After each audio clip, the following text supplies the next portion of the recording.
Hey there, and welcome back to ClearPath Conversations. I'm Mark Bernardin. In the last episode, we talked about managing a CSM portfolio during a crisis. We covered how to triage when everything's on fire, how to communicate with customers and internal teams when the pressure is really at its peak, and how to make decisions that protect both the relationship and the business. Today, we're tackling something that makes a lot of CSMs really uncomfortable, something that feels counterintuitive in a role where you're supposed to make customers happy and drive success. And we're talking about saying no. Not being difficult, not being unhelpful, but setting boundaries without damaging trust. Because here's the reality. If you say yes to everything, you're not a strategic partner. You're an order taker. And order takers don't earn respect. They don't drive outcomes. And they definitely don't influence renewal decisions. Let me tell you about a time that I learned this lesson.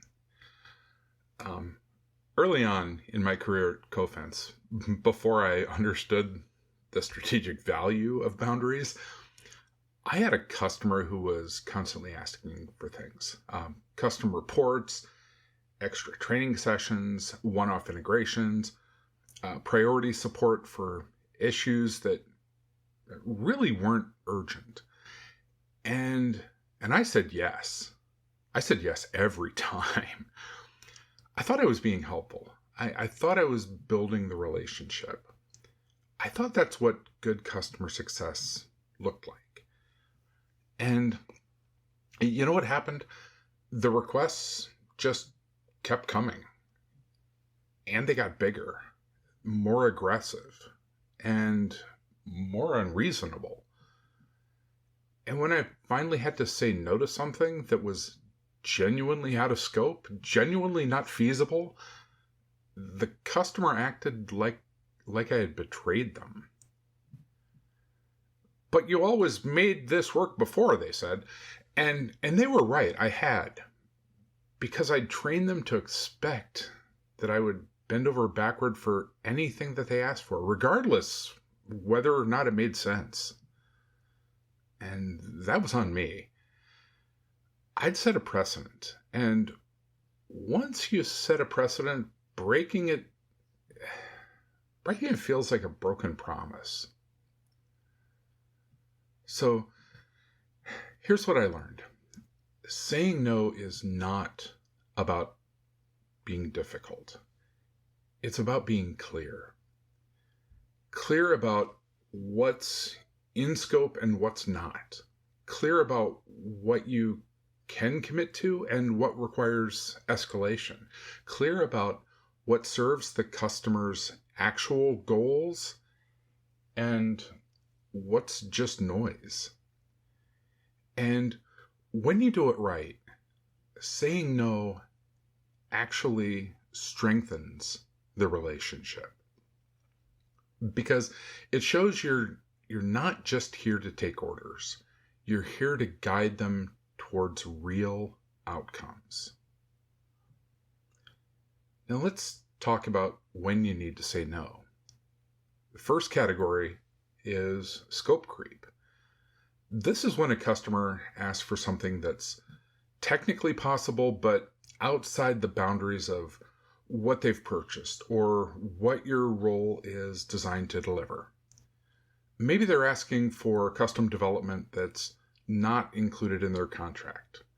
Maybe they're asking you to do implementation work that's supposed to be handled by professional services.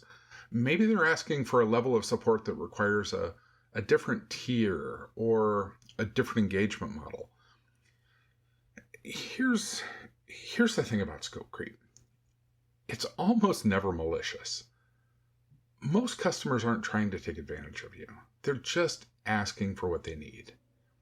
And if you don't clarify the boundaries, they'll keep pushing until they find them. So when someone asks for something that's out of scope, here's how you handle it. You acknowledge the need. You validate that it's important, and then you explain the path to getting it done properly. I understand why you need that custom integration. That makes total sense for your workflow. The way we handle that is through our professional services team. Let me connect you with them so we can scope it out and get you a timeline. Do you see what happened there? You didn't say, that's not my job.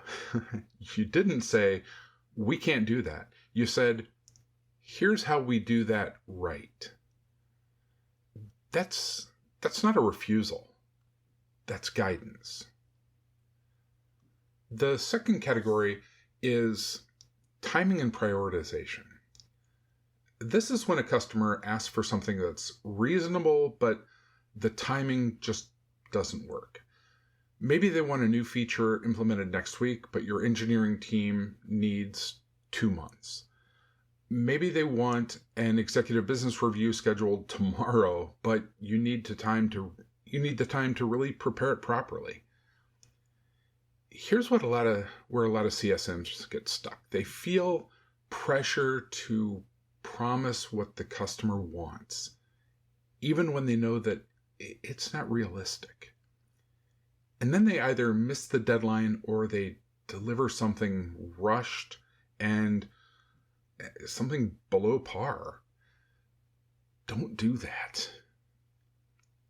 When the timing doesn't work, you say so, but you offer an alternative. I know you'd like to have that feature live next week. I understand the urgency. The reality is that it's going to take about 6 weeks for engineering to build and test it properly. What I can do is give you a workaround for the next month that'll get you 80% of the way there, and then we'll have the full solution in place by early April. Does that work? See, that's not a no. That's a realistic path forward. And most customers will respect that more than a promise that you can't keep. The third category is resource allocation. This is when a customer asks for more of your time, more of your team's time, or more support than their account tier really justifies. Let me be direct about this. Not all customers deserve the same level of attention. That's not mean. That's just business reality. If you're spending 10 hours a week on a $15,000 account and only 2 hours a month on a $200,000 account, you're doing it wrong. So when a lower tier customer asks for executive alignment sessions, weekly check-ins, or dedicated implementation support that's typically reserved for your enterprise accounts, you need to be honest about what their current engagement includes and would require an upgrade. I'm glad you're seeing value in these deeper strategic conversations. The level of engagement you're describing is something we typically provide through our premium success tier. I can walk you through what that looks like and what the investment would be. In the meantime, here's what we can do within your current plan. See, again, that's not a rejection. That's a business conversation. And if they truly need that level of support, they should be willing to pay for it. The fourth category, and this is the hardest one, is when the customer is asking for something that's genuinely not good for them. And this happens more than you think. A customer wants to deploy a feature that doesn't align with their use case, or a customer wants to expand into a module that's going to sit unused because their team doesn't have the bandwidth to adopt it. A customer wants to rush a rollout that's going to create more problems than it solves. This is where your job as a CSM is to be a trusted advisor, not a yes person. I had a situation at Palo Alto Networks with a large retail customer who wanted to deploy a new security module across their entire environment in just 2 weeks. They were under pressure from their CISO to show progress, and they thought that speed was the answer. But I knew their team. I knew their capacity. And I knew that if we rushed this, it was going to fail. The deployment would be messy. Adoption, it was going to be poor. And we'd spend the next 3 months fixing problems instead of driving value. So I said no. Not, we can't do that, but we shouldn't do that. And here's why. I walked them through what a successful deployment would look like. I showed them what other customers their size had done. I gave them a timeline that was aggressive but realistic. And I explained that if we did this right, they'd have a story to tell their CISO that was actually impressive and not just fast. They pushed back. They didn't like it, but I held the line. And when they finally agreed to the phased approach, the deployment went smoothly. Adoption was strong, and 3 months later, their CISO told our account executive that we were the most professional vendor they'd ever worked with. That outcome happened because I was willing to say no to what they wanted and guide them towards what they actually needed. But here's the thing. Saying no to customers is actually easier than saying no internally. Because at least with customers, you can point to scope, contracts, service tiers. The harder boundaries are the ones that you have to set with your own team. I once had a sales leader at Swimlane who wanted me to commit to a custom integration timeline for a prospect. The deal was 6 figures, sales pressure was high, and he needed me to tell the prospect that we could deliver within 30 days. But engineering hadn't scoped it. I didn't know if it was even feasible, and I wasn't going to put my name on a timeline that I couldn't control. So I said no. Not to the integration, not to supporting the deal, but to making a commitment without the data to back it up. I told him, I'll join the call. I'll talk about our integration capabilities. I'll walk them through similar use cases, but I'm not committing to a timeline until engineering gives me a realistic estimate. If we overpromise and underdeliver, that's my problem for the next 12 months. He pushed back. He said I was being difficult. He said I didn't understand how deals work. But I held the line. And I told him, if you want me to own the customer relationship after the sale, you need to let me protect the integrity of what we're promising. We got engineering to scope it. It was actually going to take about 60 days, not 30. I communicated that to the prospect with a phased rollout plan. They understood. The deal closed anyway. And when the integration went live on schedule, the customer trusted us because we'd been honest from the beginning.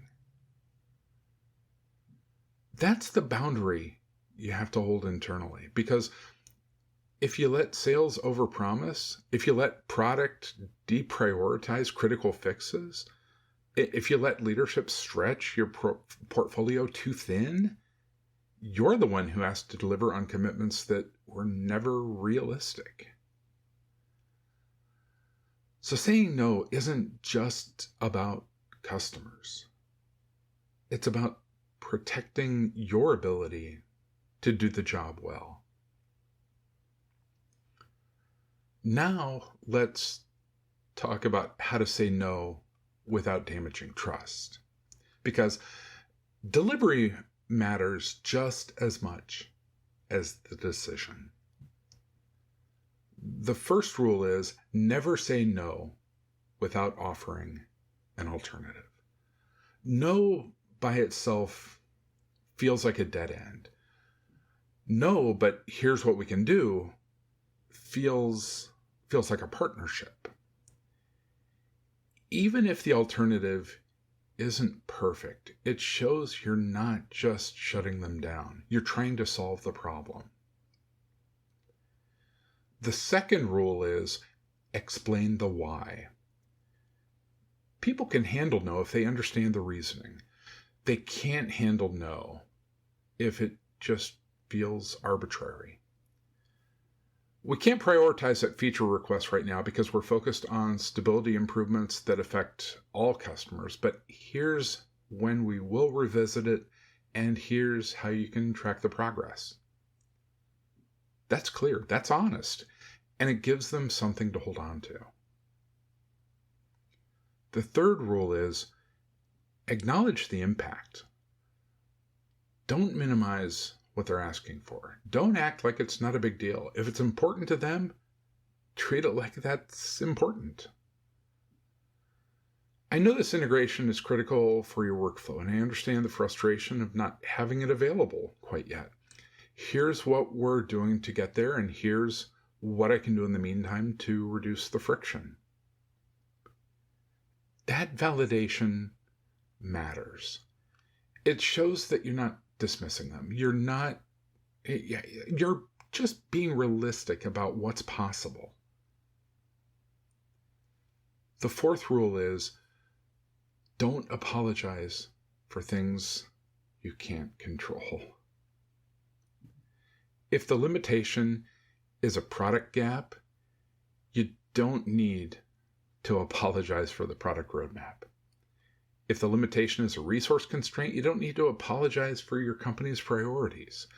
What you do need to do is own the communication, own the follow-up, and own the process of finding a path forward. I wish we had that feature available today. We don't, but here's what I'm going to do to make sure we're updated on progress, and here's how we're going to support you in the meantime. That's accountability without unnecessary apology. And here's the fifth rule, and this one's critical. Know your authority boundaries. You need to know what decisions you can make independently and what requires escalation. Most CSMs can approve things like extending trial periods, scheduling additional training sessions, or providing temporary workarounds within certain scope. You typically cannot approve contract modifications, pricing changes beyond standard limits, or commitments that require engineering resources. When a customer asks for something outside your authority, don't say, I don't have the power to do that. Say, let me escalate this to the right team and get you an answer by the end of the week. That's ownership. That's not weakness. At Deepwatch, I had a customer pushing for a custom compliance report that wasn't part of their package. A reasonable request, a legitimate business need, but it required engineering time and it was out of scope. I told them, I understand why you need this for compliance. This level of customization requires a professional services engagement. What I can do is pull the data manually this quarter to get you through your audit while we scope the custom build. I'll have professional services send you a proposal by the end of the week, and I'll get you that manual report by Friday. They said yes. They paid for the custom build, and they thanked me for being upfront instead of making promises that I couldn't keep. That's what good boundary setting looks like. It's not adversarial. It's collaborative, but it's clear. And here's what happened after I had that conversation 3 times in one quarter. I realized we had a systemic problem. customers didn't understand what was included in that package, and CSMs were kind of making it up as they went along.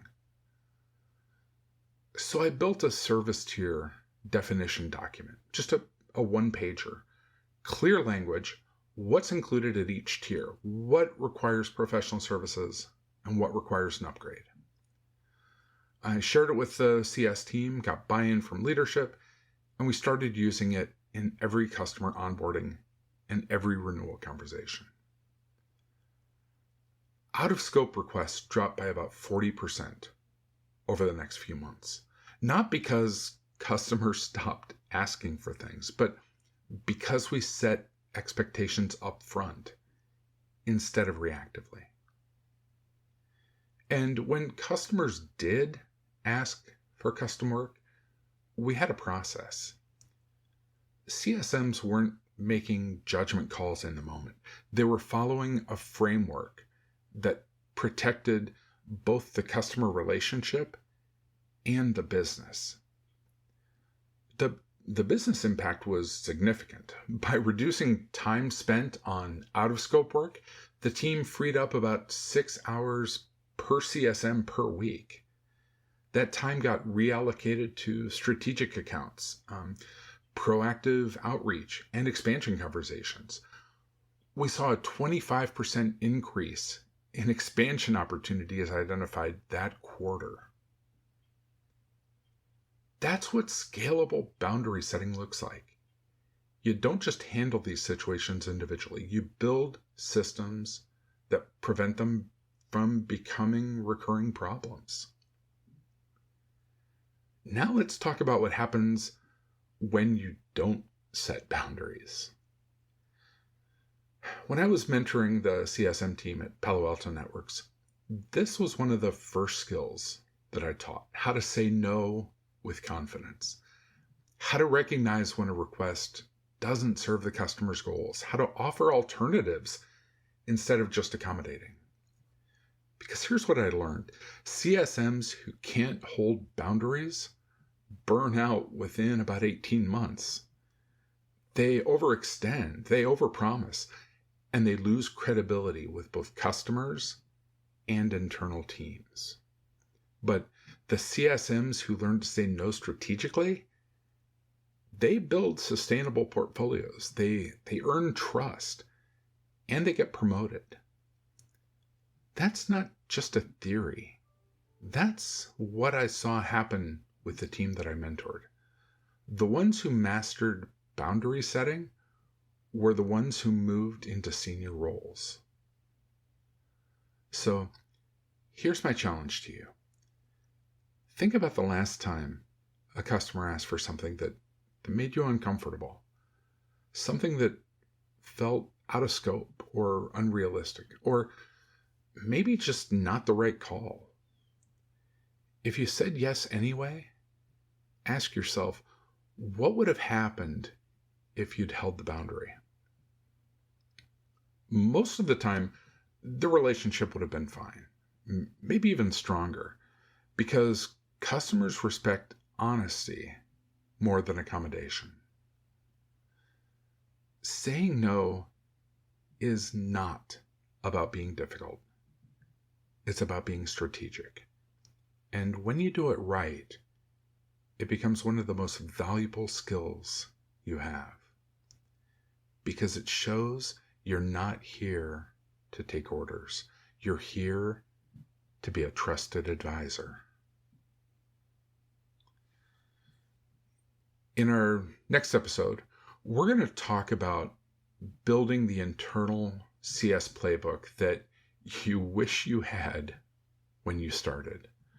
We're going to cover onboarding decks, run books, health scorecards, risk logs, and all the documentation that makes a customer success organization actually scalable instead of just heroic. Until then, here's what I'd love you to do. Pick one boundary that you've been struggling to hold. Maybe it's a customer who's constantly asking for out-of-scope work. Maybe it's a timeline that's unrealistic.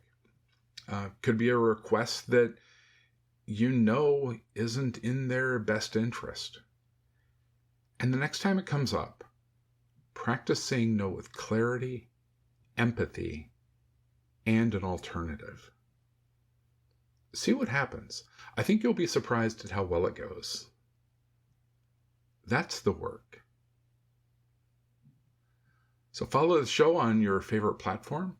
Visit clearpathcx.com for frameworks and resources, and also connect with me on LinkedIn at linkedin.com/in/Mark Bernardin.